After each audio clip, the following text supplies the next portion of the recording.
Hi, welcome to Myth Maker of the Month. Every month, I'm talking with someone who's doing something interesting with their work or their life on this month's theme. Right now, it's Leo.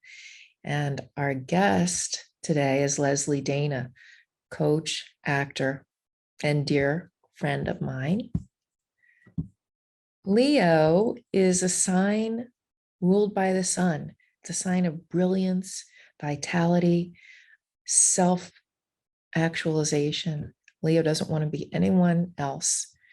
Leo desires to shine forth with its true self. And we often find Leo on the stage. Lezlie, in her work as coach and as actor, uses archetypal awareness. And I'm really interested to find out how that comes into her work. Hi, Lezlie. Mary, hi, it's great to see you. I'm so happy to see you. Yeah, it's wonderful. I'm so happy that you could join me here and be the myth maker of the month. And you're the perfect person, I think, to spotlight with this Leo theme. It is. It's, I don't know if you remember, it was 30 years ago you did my chart. And Leo is actually my moon sign. That's what I was thinking. Sun in Virgo, right?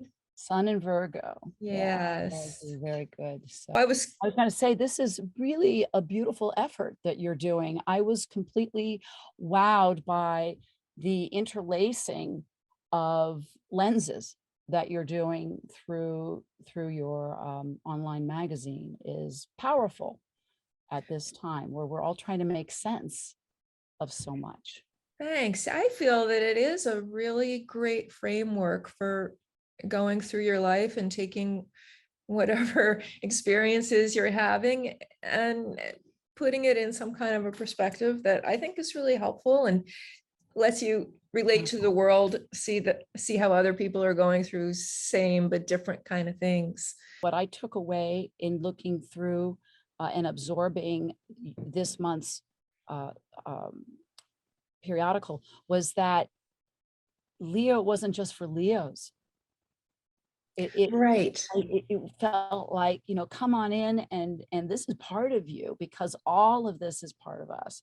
I Yeah. thought, oh, that's really beautiful Oh. and connective. I'm thinking of Leo as being, such an extraordinary force. And I was really thrilled to see you bring forward the story of Lion King, but more importantly, more applicable to what is unfolding globally, the Black Panther movie and theme, and T'Challa, who calls forth that we are one tribe, and it is, a message of differences coming together.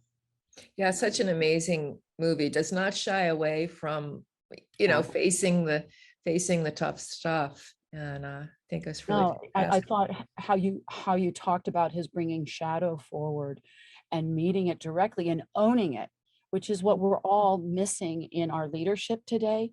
They're being confronted, people are at higher levels are being confronted with some tough stuff and some past stuff. And I'm hungry to hear them own it and Yeah. even own the stuff that isn't theirs personally, but like we're part of all of this. I'm curious, I do want to, ask a little bit about your background as an actor, but I'm also curious how you work with that challenge of facing the shadow in your coaching work. Does that come in with your work with clients? It does. With my life coach clients, some of the work I do is more immediate to getting a presentation in front of a board, and you don't get to do that kind of deep dive. I've recently, within the last year and a half, got certified in an interesting assessment tool that is founded on using the archetypes. I'm hoping as I deepen using the archetypes, and I'm using it as a side tool to the coaching. There are consultants out there who are approaching everything directly through this particular archetype tool. but I'm hoping to thread it so people discover parts of themselves. I have a wonderful young professor of diversity, equity, and inclusion. She's a powerhouse, new mama coming on here, and but her, all of her stuff is very cerebral. She's very high sage, very high ruler. Rulers like Leo, like Yeah. to control everything. And her explorer is way, way down there. And where we're playing with it for her is in the kitchen. Mm. There, and that came out of her saying some things. Oh, well, my husband does all the cooking. I can't do anything unless I have a recipe. So now it's little things like, what can you put on your granola and yogurt that you wouldn't normally put there? Yeah. Yeah. And or adding doing something different on her sandwich. It seems silly, Mm. but for her, it's just paralysis. Yeah. So So I you're get little giving reports her back. like a simple, fun way to experience that. And that Yeah. probably just will naturally she'll Take become more more chances. Yeah. emboldened. Yeah. Yeah. You It can know, be. as as far as your work on the stage, because for many people that is, the worst, who wants to do that? And I'm curious, did you sort of over the arc of your life, were you always feeling called to perform, or was there something else about it that was pulling you to it? Or what's your relationship with the stage, I guess? So I have always been transported by the arts. Youngest, Sound of Music is the end all for me, even as a youngster. Get in the car and Leslie starts singing as a little kid, and any movie, I would reenact the entire thing. I re-choreographed the entire Nutcracker when I was about 11 years old. I had also been dancing with the National Ballet at that time. And so there was this call to production, but living through it, and that the fascination that it shows up differently. The same story, the same characters come alive differently. Mm. It is, I joke that performance, this kind of performance, it never leaves you. It's a little bit like um, it's just a blood disease. You can't get rid of it. Well, it sounds as though you're saying it's something you just did it. You just did it without thinking, oh, I want to do this, or you were just doing it by the Yes, time and you I realized. do miss it. It's like a Yeah. refueling and a rejuicing, and I've played some pretty heavy characters, and there is, I've got a real fluffy one coming up shortly, but which is gonna be good post-COVID Oh, to get the fun. wheels going. But part of it is allowing life force to come through and feeling that there's a message, and every time I step on stage or in front of a conference or people, calling forward, it's just one person's heart is touched, one person's mind has a Mhm. little seed that opens, that it lands where it needs to land. Yeah.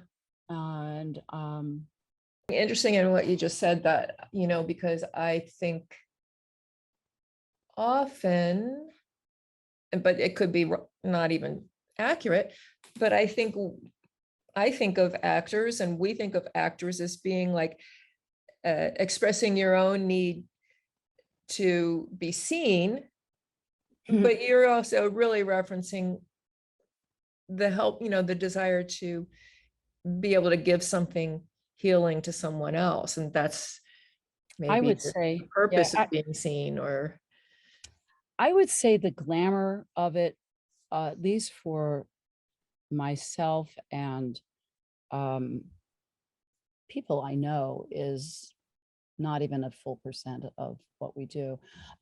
My personal, what I've come to recognize is the exploration of being human Mhm. and the moving of energy. When you talked about playing heavy roles and a fluffy role, and I'm sure they all have, you know, value and interest for you, but I don't know, I'm curious something about the difference between playing something that feels like not who you are or would be in life versus playing someone who is more like the way you are in your life. Does that make sense as a question? Roles that you relate to more Yeah. personally versus ones that are very different. Well, there is an element of needing to find what you relate to in a person and being able to play them, make them accessible and authentic, you know, getting to the seeds of why um, Lady Macbeth would move to a point of murder, and that it's a natural outcome of her thinking.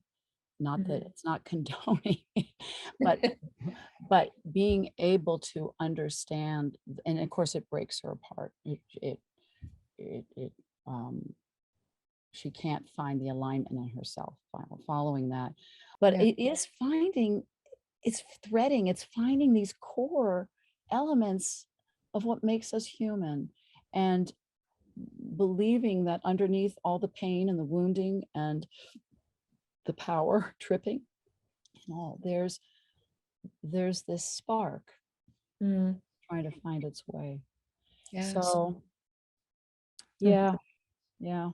I've I had one daughter who once said, "What is with all the bitch rolls, mom?" Because I had a series of them. And true, and honestly, I think I needed to play her. I needed to allow that energy to come out Yeah. in balancing what was happening on my personal front. And I got to do it in Mm, a kind of safe, powerful way. nice. Yeah. So Yeah. I do think the arts, and for me, acting, improv work can be extraordinarily beneficial to people who have no desire to be on stage, because you're Mhm. playing, and you're playing with all the components of being human. Yeah. Just like you and I are working and playing, searching and putting things together in different ways, with, you know, whether it's through the astrology, the myths, the stories, right? Mhm. Uh, the archetypal work, we're threading things that we can look through these lenses Yeah. and find our find something to stand on and to Yeah. build on. Right. And every time you see something in a different way, it makes you a little wiser, or it might help you shift something Yeah, that's hard, or just to feel, agree. I don't know, feel a little bit more mm, a participant in life. I think I feel like, just uh, Feel comfortable in your skin, yeah. Yeah, or even when it's uncomfortable, you can be more comfortable even in an yeah, uncomfortable setting. yeah, Um, I agree. speaking of which, any little stage fright tip? Because lots of people feel it. Do you get nervous? Is that part of it? I do get butterflies, which I recognize as energy building, not unlike if you're starting a race or, you know, things. And so I work with it. I work with the energy piece on feeling the channeling of it Mm. and the focus. And my one piece of advice is, it ain't about you. You have Oh. to make it about the other person. Are you making it accessible? Are you Mhm. coming across that you know it so well that you can help them understand? Yeah. And it's about the other. Mm. You're just the channel, the conduit. Yeah. Nice. Um, That's awesome. and That then you sounds get to great. roar backstage occasionally. Rawr! Yeah. Well, thank you so much for joining me. And folks, if you're interested in working with Lezlie, look in the description for her contact info. And if you'd Thank like you. to know more about myth makers, look in the description for the contact info, and stop back and see what we have on for next month for Virgo. Great. Okay. Having Thanks, me. Look Liz. forward to connecting again. Yeah, Be you too. well. Okay, you too.